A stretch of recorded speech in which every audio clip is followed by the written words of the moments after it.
Good evening. Welcome to Left, Right and Centre. I'm Vishnu Shom on the programme this evening. At a time when the US President has said that there was a terror strike on Hamid Karzai International Airport in Kabul which was imminent, comes news of the American forces having taken preemptive attacks, carried out a preemptive attack to prevent a possible attacker on the airport itself. They are now assessing what that situation is. But what is the broader story on Afghanistan with the Taliban now coming to power, the evacuation still going? What has gone terribly wrong over here? The future certainly doesn't augur well. We've got a fantastic panel this evening. We've got Colonel Lawrence Sellin. He's an Iraq and Afghanistan veteran. We're also joined by Major Andrew Fox. He's done 3 tours of Afghanistan, was part of the British Army. And we're also joined by Glenn Carl, former Deputy National Intelligence Officer for Transnational Threats. He's a career CIA officer, somebody who knows this area and the nature of the threat quite well. We'll come to them in a moment, but also up on the show, an RT-PCR test certificate on the CoWIN app soon. We spoke to R.S. Sharma, the CEO of the National Health Authority. That interview comes up in a little while. But the big story coming in is from Kabul, and in just the last little while, the United States in a statement have said that they are confident that they've successfully hit a target. This was an airstrike which the United States launched. It came at a time when there were thoughts that perhaps there was a rocket strike on an area close to Kabul International Airport. President Biden spelt out earlier on that appears to have been entirely accurate. But the larger issue of the United States leaving Afghanistan with their allies at this stage and what that means for millions of people on the ground, that is a global concern. Colonel Sellin, let me come to you first, sir. As somebody who's served in Afghanistan and as somebody who would have seen or certainly heard about your fellow soldiers having been very badly injured or potentially having been killed, there is the entire issue of the memory of the men and women who have served American forces in Afghanistan for 20 years. More than 3,000 have lost their lives. Today, when America withdraws, what does it actually say to the memory of those men and women and the fight that they fought to ensure democracy in this country? Well, I think the American troops that served in Afghanistan certainly served honorably and did their duty. I think the problem has always been that the United States, NATO, and the other allies have fought the wrong war in Afghanistan. It was not an insurgency. It was a proxy war being waged by Pakistan against Afghanistan and the United States and its allies using the Taliban. So I think if we look back on the tragedy that has occurred in Afghanistan, that is the main issue, because the Taliban always had sanctuaries in Pakistan. They were supported by Pakistan, and these sanctuaries were off limits, were immune to attack by the Taliban, by the United States or Afghan forces. The other problem in Afghanistan is that they tried to impose the Western-style democracy top down, when Afghanistan is actually a bottom-up religious and tribal society. It should have been done at the district or province level and working its way up rather than a top-down solution. So I think those were the two major problems that occurred in Afghanistan and put us in the situation we are today. Yeah. Major Fox, there have been editorials which have come out in the Washington Post and I think the New York Times as well, written by Afghan soldiers, fairly senior, people leading their special forces, saying that don't say that we didn't fight or we weren't willing to fight. Our hands were essentially tied. Our air support, which is the basis of which operations have existed for the last 20-odd years, that evaporated. Our logistics support evaporated. Our contractor support evaporated.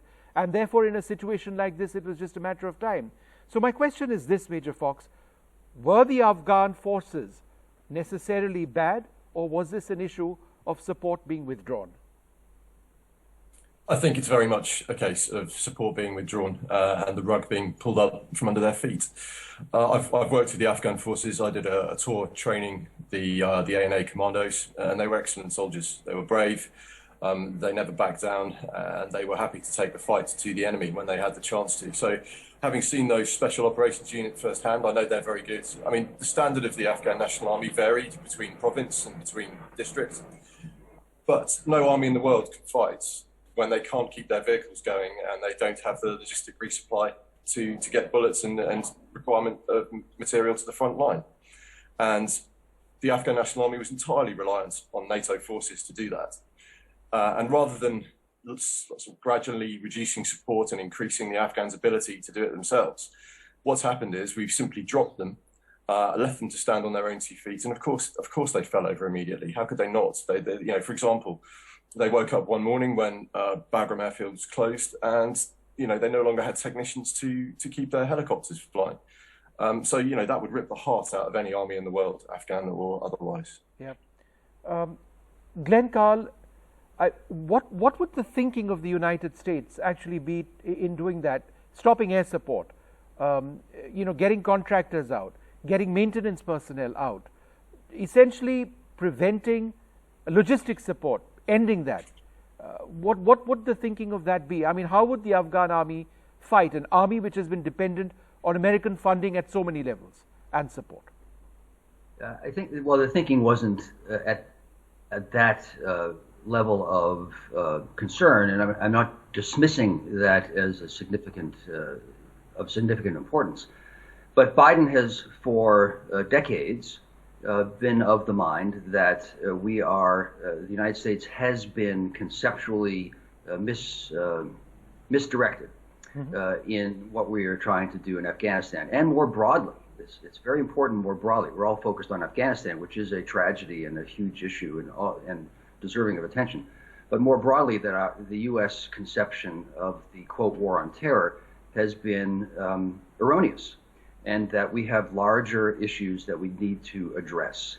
Now, how we get from a 20-year engagement that we can't get out of in Afghanistan to being able to address an entirely different concept of our primary foreign challenges is having a number of terrible short-term consequences in execution and perhaps in consequence. But Biden is seeking to reorient our conception of warfighting, of foreign policy, of terrorist threat relative to other strategic threats. And that seems to be the number one issue that he's trying to address, whatever the immediate cost in Afghanistan. Mr. Carl, why should Afghanistan now not become another Syria? With ISIS-K, other groups, the Haqqanis over there, why should this not become another Syria? Where would that leave America? Well, yeah, I think both of our other panelists have alluded to, and I completely agree with them, the central role of Pakistan in all of this, and Biden there too. And I'm not a spokesman for Biden, but his policies, in my assessment, have largely agreed over the years, pointed the finger decades ago to Pakistan. When I was in Afghanistan 20 years ago almost, it was clear that the driver of much of the troubles was the ISI. There's never been confusion on that point. The confusion has come about how we are going about the issue. As the Colonel alluded to, we were fighting in some ways the wrong war, or if not the wrong war, we were going after the wrong target, as it were. So the Taliban are not, they did harbor Al-Qaeda. They are fundamentally, however, not terrorists.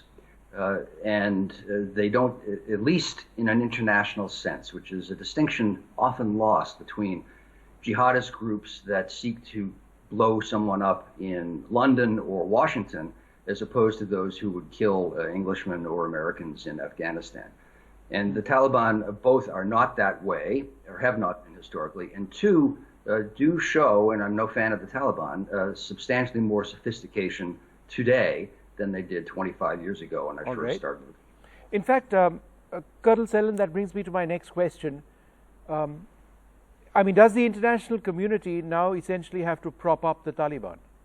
Because the alternative is probably worse. I mean, if the Taliban were to collapse, if we're going to see ISIS-K and other groups over there, or if we're going to see elements within the Taliban itself, assert some sort of a presence or fight against the dominant narrative, then it would be a far worse situation. Therefore, should a country like the United States essentially prop up the Taliban, if necessary, financially as well?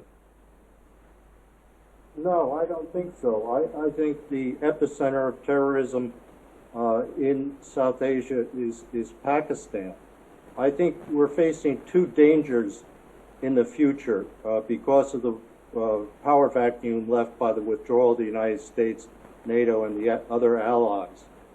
The first is how much cooperation will the Taliban give to Islamic terrorist groups, whether it's Al-Qaeda or the Haqqani network, and how much they will participate in as co-belligerents against people they perceive as their enemies. For example, just in the last 2 weeks, the head of Jaish-e-Mohammed, Masood Azhar, visited and had a meeting with the Taliban leadership in Kandahar. Yes. And his purpose was to get the Taliban to join them in attacks on India. So I think this is an issue going forward, is how much the Taliban will cooperate with these other groups in terms of giving them sanctuary in Afghanistan or actually participating with them in attacks on other countries. Yeah. Now, the second issue is China.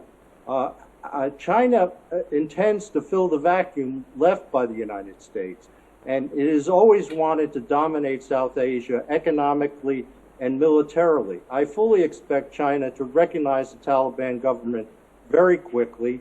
I expect China to encourage Afghanistan to join the Pakistan Economic Corridor. I expect China to begin to exploit the mineral wealth in Afghanistan. And I also expect China to move towards building military bases in Baluchistan province, in Pakistani Arabian Sea coast, very close to the mouth of the Persian Gulf. Now, this will link up with China's naval base already in operation at the mouth of the Red Sea and the entrance of the Suez Canal, and connects to their bases in the South China Sea. Their intent is to control the vital sea lanes of the northern Indian Ocean. Major Fox, it has to be said, here in India, we've been crying ourselves hoarse for the last 25, 30 years, saying that the basis of terrorism across South Asia stems from Pakistan. It wasn't a political statement, it's a statement of fact. And now this situation, and now you're all openly talking about the Pakistan link. But let me ask you, Major, in having served in Afghanistan, how did you operationally come across a Pakistani involvement by the Taliban, or how was the nature of the threat involved in your perception by some sort of higher military leadership on the enemy side or intelligence which was available to the enemy? Was it obvious? It was very clear. It was very clear when we were out there, when we were facing summer fighting seasons and then winter kind of quieter periods. And we knew that that was because the Taliban fighters were going back over the border into Pakistan to rearm and retrain for those winter periods. And then once the opium crop was over in Helmand province, sort of in early spring, that's when the fighting would start again as the fighters came back over the border from Pakistan. It was also very obvious to us that somebody was controlling Taliban activity. We knew that the farmers that we were fighting weren't the ones who were controlling their activities. They didn't have any kind of sophistication in that sense. And yet we suddenly saw a proliferation of arms, of IEDs, and they came from both Iran and Pakistan. I was doing operations down in the Gamsir area, and we'd regularly find IED components that were marked up with Iranian stampings. And occasionally we'd hear Taliban fighters on the radios, and we'd hear Urdu spoken, and we would know when we were hearing Urdu on the radio nets, then it was a Pakistani trained Taliban. All right. Well, gentlemen, I'd like to thank you very much for being with us. It's a very precarious situation for the millions of people in that country. And it really has to be said, what the United States does, even now, even after deciding to withdraw from Afghanistan, along with its allies, will make or break a generation plus of Afghans on the ground. I'd like to thank you all very much for being with us. Well, earlier on in the day, I spoke to Mr. R.S. Sharma. He is the man behind CoWIN. He heads CoWIN. That's the digital portal on which your vaccination certificates are given. I began, in fact, by asking him So 1 crore plus COVID vaccinations is what we saw just a couple of days back. How did it register on COVID? Were these largely walk-in cases or were these people who actually used the app? So the way it operates, Vishnu, and I think there is a lot of confusion in the people's mind about this registration of COVID being necessary and mandatory for a digital journey. That's not correct. Actually, as probably I also explained earlier on your channel, that COVID is a platform which has a number of applications, front-facing applications. One of them is registration and scheduling application, where you can register and you can schedule your appointment. Another next stage is basically vaccination module, which essentially records the vaccination event. The third is recording the after effect, adverse effect of vaccination. Fourth is the certificate download. Fifth is where hospitals upload their timetables. So Right. what happens if you don't register on the COVID? That's okay. You can just go to the COVID, the vaccination center, and there your details are captured and you are registered into the system. As of now, only 30% people are actually registering, and 70% are going walk-in vaccination. And Right. that is because the situation about the availability has tremendously improved. Now Sure. the supply side is much more comfortable, and people feel confident that they go and they will be able to get the vaccines. So just so that I understand it, do you have a rough idea of how many cases or people getting vaccinations were walk-in cases?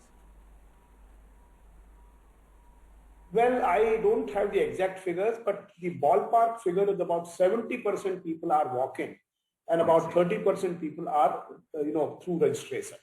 Because in some areas where there is a more concern about the orderliness, etc., and where people still feel that it's better to go after getting the reservation done for yourself.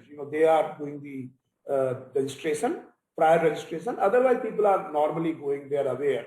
It is very mandatory, which we have made, is for hospitals, both public and private, to upload the schedule of vaccination so that it's a completely, non-symmetric, there's no asymmetry in the information flow. So everybody is able to see where vaccinations are being done. So is this also a trend now, on the day when we hit 1 crore plus vaccinations, 70% you mentioned were people who actually were walk-in, individuals, but is this a bit of a trend where in the last couple of months we're actually seeing a large number of people walking in and not using the digital option?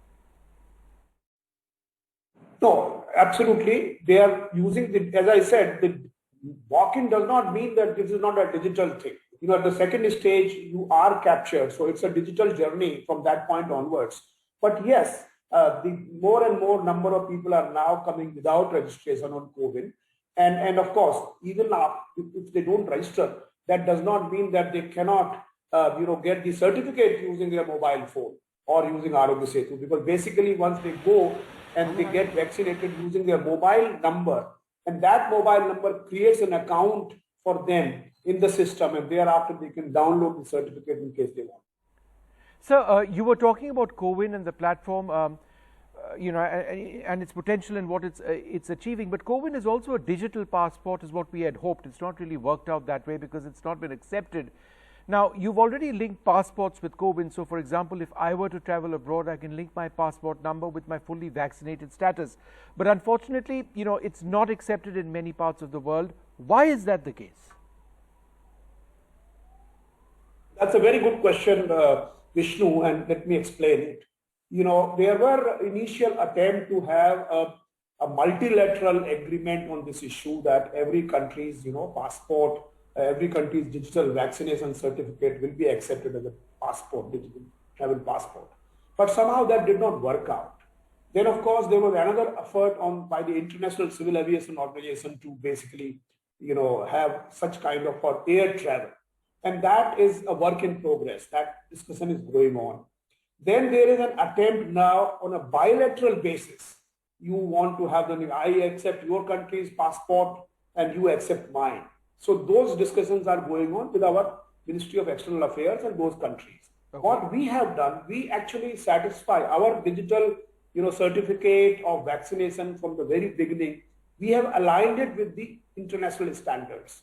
So our thing is absolutely, we have a public key, private key, the QR code is encrypted, the information which is required on a passport is actually there on the digital certificate, vaccine certificate.